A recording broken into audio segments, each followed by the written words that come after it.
Hello, everybody. Welcome to another Career Insights LinkedIn Live for 1080. I am absolutely delighted. I know I'm giving you a big build up here, Claire, but I'm absolutely delighted to have my guest today as Claire. Claire and I have worked together with at 1080 for a little while, and I think this is the first time we've done a LinkedIn Live together. So Yeah, Claire, why don't you just introduce yourself to everybody? That'd be great. yeah. Well, thank you, Dean, for the build-up. I'll try and live up to that great introduction. I'm a career transition coach and also an executive coach. And I've probably worked with over about 300 people, helping them to kind of give of their best. I particularly specialise in preparation for interviews. And what I like to do is to help people really sparkle at interview so that they can give of their best and hopefully land the job. Brilliant. I love that sparkle interview. I'm like any good coach and facilitator. I'm going to be a magpie and steal that expression, and then pretend that I came up with it all of my own. So that's really good. Quite often with these LinkedIn lives, we have I have a couple of guests, sometimes three guests. So it's a real treat for me today to just have Claire all to myself, because it feels more like it's in conversation. It's just we're just going to have a nice chat around the whole subject. Why should we hire you? Getting it right. And I think, Claire, I know when we were speaking before the session, our starting point, I'm going to put it onto the screen, is, well, actually, let's understand a bit more about, well, why do people ask that question? It's quite direct, and you can imagine it being delivered in different tonalities. But what's your thoughts then? So what's the rationale behind Yeah, why we get asked that question? Why should we hire you? yeah. I think that question and there are other similar ones, and the similar ones would be like highlight the relevant points in your career or your education that make you the perfect candidate, or what interests you about the job. And in essence, they're called motivation questions. And it's really, I think the purpose of that is to see your engagement, your motivation, even uh, to whether you will be a fantastic member of the team. To bring alive, I think, the skills and experience that people have read in your CV that's got you to the interview, but then actually to think, is that's what's going to show up actually on day one when you join? Because it's great that you've got those skills, it's great you've got that experience, but actually if you're not really engaged in the role, it doesn't help the employer. So that's really what they're trying to discern. And I think also there's an element of chemistry too. I'm hiring, I've got a great performing team. I want someone that's going to support that and, help the team to get to the next level. And we know that sometimes when things don't go as well, it can be destabilizing. So it's kind of in the best interest of how's that all going to work together. Um, and there are some organizations where, and people on the call maybe are familiar with this, where the interviewer is not actually allowed to say very much. And that is because psychologists have actually defined the questions and they're told to really keep to the script. And what they do is they give them a warm base, sort of warm up baseline question, which might be, how was your weekend? What's your holiday plans? And then they go into the interview. And so what they're doing is they're calibrating from what was the weekend like to why do you want the job? So that's why your enthusiasm and warmth really counts, because it can actually mean the difference between getting the next level, the next role, the next interview stage, or even getting the job or not. It's all fascinating, isn't it? Because actually, if I think about times when I've sat there as the interviewer, you want to see the real version, don't you? You've said Yeah. about how you turn up. You want to see the real version, because I think quite often, and we're probably, as interviewers, we've all done it, where we've seen a version of the person in an interview, but then it's been a different version of that person that's then come to work for the organization. And so the more, and so I quite often say to people when I'm coaching is try and Yeah. look at it through the world, through the lens or the eyes of the interviewer. What are they really looking for? And then Mm. how can you best match to that to actually, to give that true reflection of yourself? Really, really important. Uh, And yeah. you said about that sort of warm-up question. People probably don't really always think, "Oh, the interview's started." Yeah. But it Yeah. actually has. Yeah. Yeah.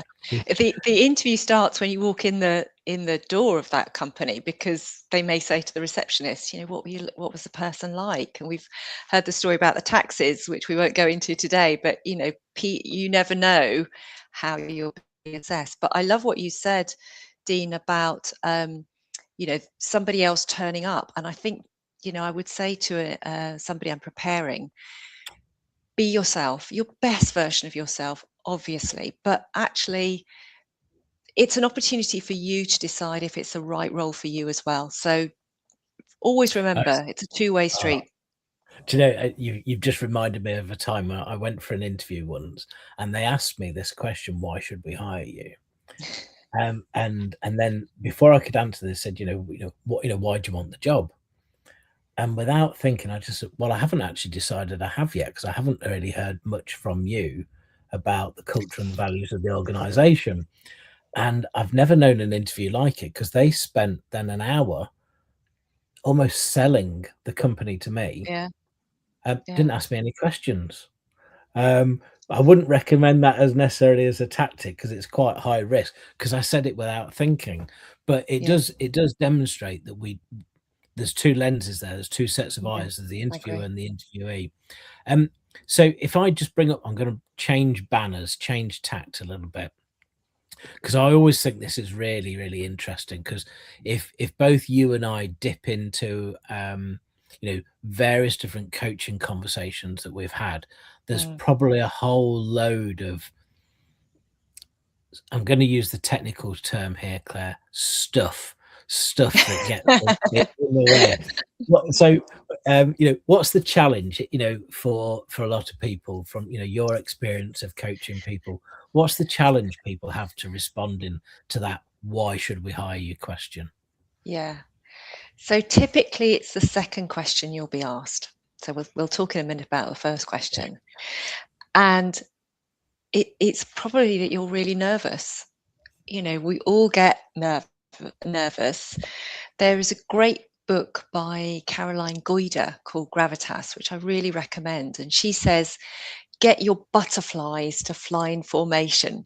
So, what she means by that, harness that adrenaline that we all feel.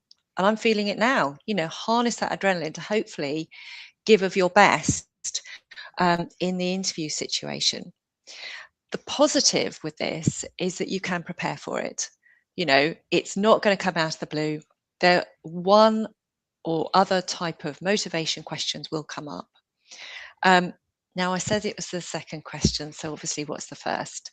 So, the first is that tell me about yourself, which on Oh, one level seems really easy, but yeah. actually isn't. Now, my approach to tell me about yourself is to tell the story of you, do it in chronological order. And people have been telling each other stories for millennia. So, and the interesting thing is, why? Why did you do that? You know, you studied engineering and then you went into the city. Why did you choose to do that? Or the career pivot, what caused that? That's what makes you interesting. That's what somebody's going to hire. Now, as well as the story, and obviously you can give an indication about sort of strengths and skills you might have learned, but the story is fascinating, and hopefully that story is almost like a golden thread that takes you to that interview. So that's almost part of that whole, why you? Because hopefully when they've heard your story, they're thinking, oh, of course, this feels like the natural next step. So that's that enthusiasm and that golden thread is really important, I think. And there is another book that I'd like to reference. Is Steve Dalton's book, The Job Closer. Some Oh, of you I listening, love that. yeah, Yeah, may have heard this book, yeah. but if I may, I'll just give you some statistics, because what he says is there are 4 key questions that you'll be asked, and that is, tell me about yourself, why this job, why this organisation, and why this sector or industry. And what he says is, typically that can take about 15 minutes, but 60% of the questions, 60% of the decisions at interview as to whether they're going to hire you or not are taken in those 15 minutes. So it's really important. And it's also, the positive is it's something you can prepare for. And just to dig in a bit deeper, he breaks this down further. And he said between naught and the first minute, 4.9% of interviews are decided. Then between 1 and 5 minutes, 25.5%, so cumulatively 30%. 5 to 15 minutes, 29.5% is decisions are made, 60% cumulatively. Over 15 minutes, 17.7 gets you to 78%, and post-interview 22.5% gives you obviously 100%. And that's really staggering, Dean. And that's why you should really invest in tell me about yourself and why you write for our company, or a kind of spin on that question. Oh, there's a few things I'm going to unpack from what you've just said because they really have a close affinity to me. The first thing is anybody watching today or watching on catch up, I was fortunate with another of our 1080 colleagues, Chris, to do 2 LinkedIn lives with Steve Dalton. So Oh, all about wow.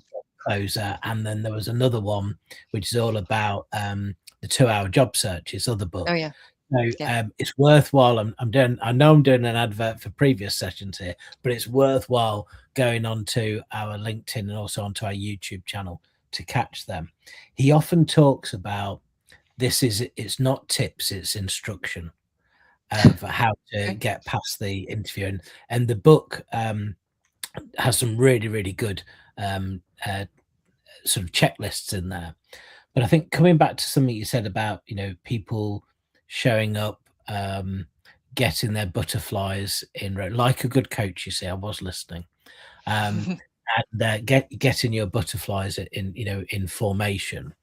Um, Steve he was really adamant about those big 4 questions, but also the small talk and Mm, first impressions. And when you couple all of that together, as you say, that's the first 15 minutes. And I know that when I'm coaching people, people often say, I'm worried about what I'm going to be asked, or I don't know what to say. Or as an mm, interviewer, I've heard the word a lot. And so I kind of think if you want to reduce the factor, then mm, actually prepare. You are statistically going to be asked those big 4 questions. You are going to be asked, why should we hire you? That should remove a lot of the mystery about what the interview is going to entail. So, where you'd said, tell your story, um, I often say to people, control the narrative, decide in advance what your story is going to be. And therefore, if you know you're going to be asked, why should we hire you? If you know you're going to be asked, why this job? Actually tell that story. It means then that in the interview, instead of thinking about what am I going to say, you can actually focus on how you're saying it, not what mm. you're saying, which I think is Yeah. really important. So if we double back to why should we hire you, getting it right, we've obviously already explored why the interviewer is asking that particular question and other associated elements to it, and that whole element of challenge. I suppose what would be really useful is to think about, well, what does a good reply look like, sound like, feel like? So if I'm trying to formulate a good reply, what sort of things should I include then, Claire? Mm. I think it has to have a number of elements or sort of dimensions. I think one is probably perhaps the most important is that you sound authentic. You know, I hope that when you looked at the role profile, whether that's online or however you heard about it, you felt like, "Oh, that's great. You know, that's something I would really enjoy doing." And to remember that feeling and hopefully replicate it in interview so that the interviewer can see you have genuine enthusiasm. I think also, to explain as well that you have the necessary skills and experience that they're looking for in the role profile. You may want to give us a snapshot of those skills and experience, but I would say do be pacey. Um, it's quite, an interview will only have a certain length of time. So perhaps, if you're going to give an example, make sure it's quite timely, it's quite concise. Um, Also, think about what do you admire about the company, and maybe try and speak to the culture. Presumably you've looked up the values. Maybe they're an organization that does something in their context. Maybe they provide governance to a local school that perhaps needs a bit of extra support. And you can really identify with what they want to do in a broader landscape. And also, you know, if you can, find out somebody who works there so that actually it shows you've done a bit more. It's not just all sort of head research. You said, "Oh, I had a coffee with whoever," if you feel it's appropriate to name check them, or it may not be. But I know that what they really like about this organization is da da da da da. I've known them for a long time, and I have a really good feeling about this organization and somewhere I'd be really proud to work, or whatever feels right to you. Um, Again, it's about authenticity, what you've thought about. Again, it's that what you said before about that preparation. Mm. Uh, when you've had that opportunity to prepare and think through, well, why is it I want this role? It'll be a lovely multi-layered response. Yeah. Yeah, what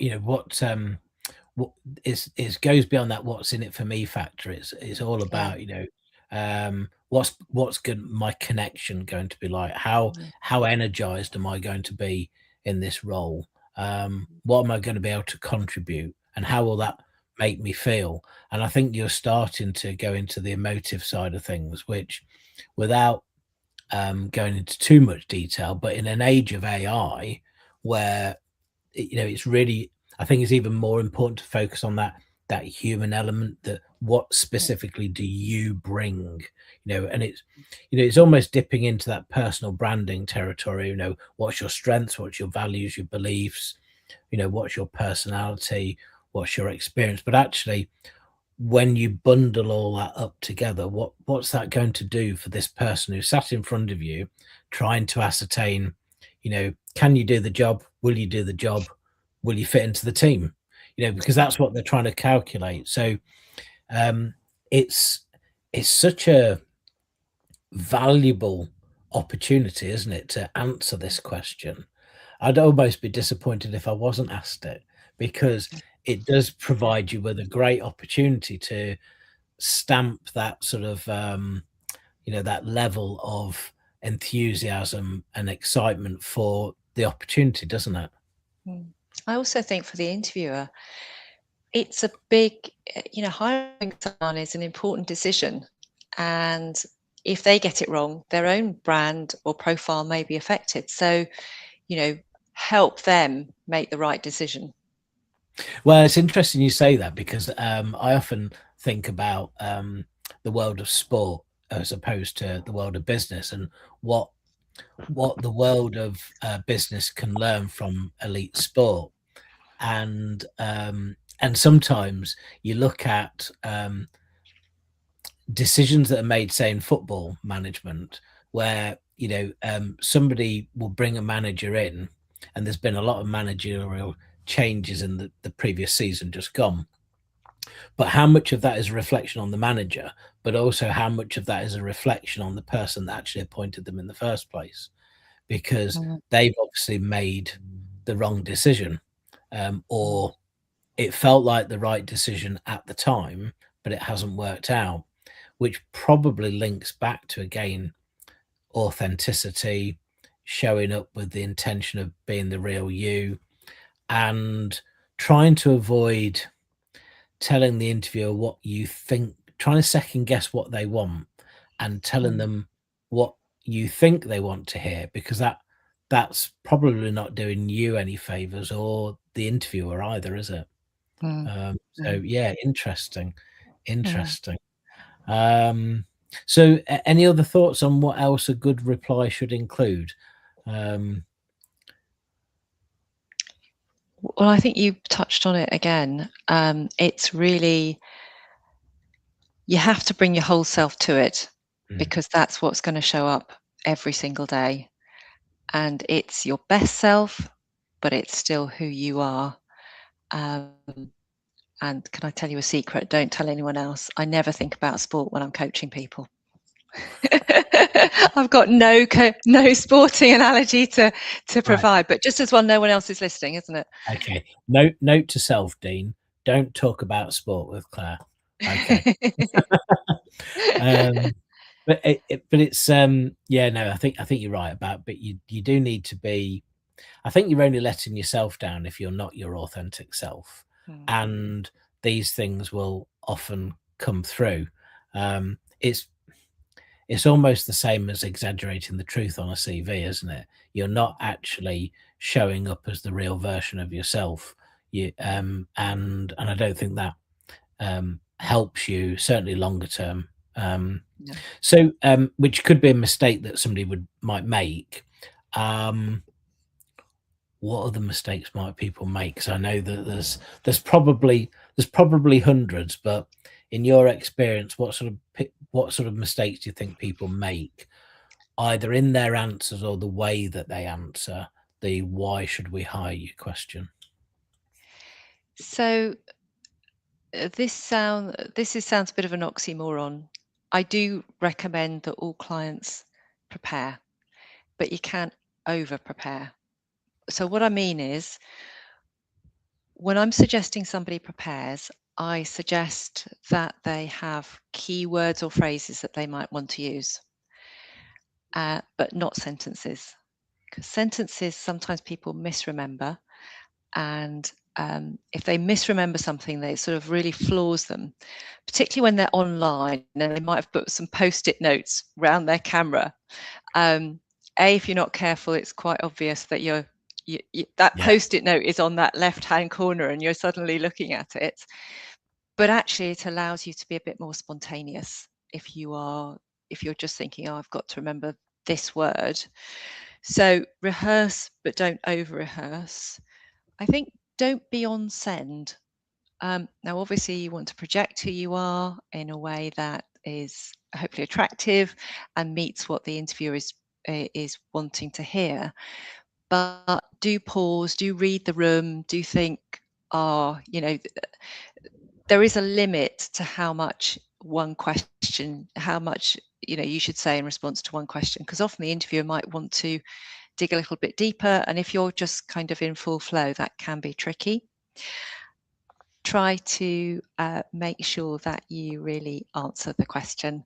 I think sometimes people answer the question they wanted to hear rather than the question they actually was put to them. So those are a few things. What's your experience? well, the answering the question you think you want to hear. My wife says I do that sometimes, so I probably can subscribe to that one. Um, I think there's a couple of things in what you've just said that really resonate with me when I've been coaching people around this. And one is um, not not being too scripted, too rehearsed. What I've Mm, observed with some people is when they over prepare or over rehearse, they can actually, midway through answering the question, they almost get to oh gosh, I can't remember what it said, and they're yeah. trying to almost visualize what their piece of paper said with their script Mm, on, and mm, it acts as a barrier to them actually being just normal speaking and being themselves. So I think with that over preparation, you can, I would always say to people, it's okay to have bullet points and you know practice what you might say, but leave room for freewheeling a little bit, mm, because you want to come across as being genuine. You don't want to be consumed by trying to remember things and Mm, actually get in the way of a creative spark that actually might really supplement those bullet points mm, really well. Um, the other thing you said about read the room, I thought you must have read my piece of paper, Claire, to be honest, because I've written down here on my piece of paper, read the room. Um, if and I think that comes into how elaborate or concise are you replying to any mm, question in the interview, but specifically with this, is if you've read the room and the person's quite um, not that open, not that friendly, they are playing mm, that persona in an interview, then too much waffle, too much elaboration, it might make them switch off, them just stop listening to what you're saying. mm, And if it's very, very conversational, then you may need the opportunity, you may have an opportunity to elaborate. Therefore, if you're too scripted, you're too rigid and regimented in what you want to say. It doesn't mm, allow you, it can get in the way of you being able to read the room. Um, mm. got a great question here from Liz. Uh, Liz, our CEO, always comes up with a nice question. So, and I'm sure I get pay deducted if I don't mention her question. So I'm going to bring it Very onto the wise, very wise. screen. Absolutely, yeah. Thank you, Liz. Is what's the one thing you most want to hear in a strong "Why should we hire you?" answer? Or while you're thinking, I think it comes back to what you were saying about what's your enthusiasm for the role. You actually want Mm, to hear that genuine message. I want the job, yeah. and I can do the job, and you want to hear that with an authentic voice. I Mm. think. What do you think? I think so often I'm hearing this from recruiters that they feel that people are using AI to put in job applications. And in a way, that loses a bit of the essence of who they are. So I think the interviews are incredibly important to say, this is who I am. I've thought about this job and I really want it. And to explain why you really want it. I've really loved doing whatever it is. And I feel that this is a great opportunity to take my skills to the next level.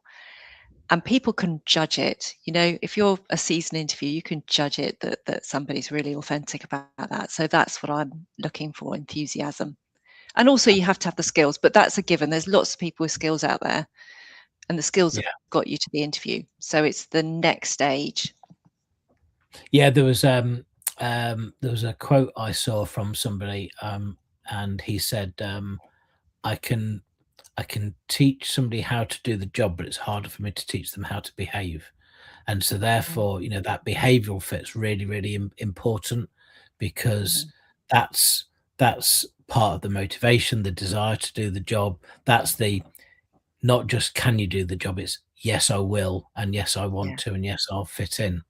yeah. But seriously, Liz, great question. Thank you. Um, so back to our can we think of any other mistakes that people make? I think we've covered a few. Perhaps we should focus on the last question because I've just doesn't the time go quick when you're just having a chat to somebody that you have a lot of time and respect for. So Oh, there we top go. tips. What's your Top top tips. tip? Top tips? So I think it's often about headlines. So, for example, sometimes people just dive right into the question and they give you all their thoughts, and that's great. That's great. But sometimes, for example, when we were talking about what should a good reply look like, I said it should have a number of elements. So it should be authentic. Da, da, da, da, da. It should be clear you've got the necessary skills, then you unpack that.